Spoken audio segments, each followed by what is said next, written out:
Ma, tama ka nga pala. Tama lahat ng mga sinabi mo sa akin noon. Mga payo, mga pangaral na pinabaon mo ngayon.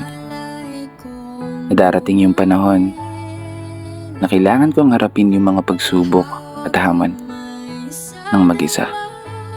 Nang walang inaasahang tulong mula sa iba. Salubungin ang hampas ng alon at tatagan ng mga paa. At palaging ipaalala sa sarili ang salitang, kaya ko pa. Oo, kaya ko to. Gaya ng palaging sinasambit mo. Simula nung nasa sinapupunan pa lamang hanggang ako'y karga mo. Pinapakain, nililiguan, pinapatulog gamit ang iyong tinig. Paborito kong himig habang mga mata mo'y nakatitig. Hanggang sa nagkaisip, mga kamay mo pa rin ang aking hilig.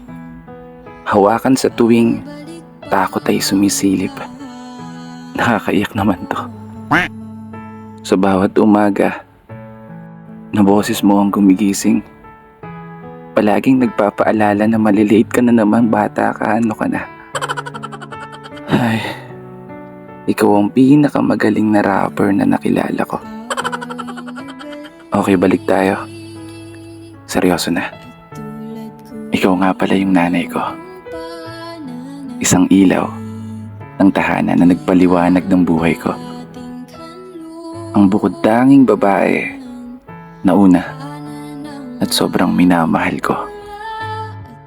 Isang babae na habang buhay iingatan ko. Kaya sana ma, bagal-bagalan mo yung pagtanda mo ha.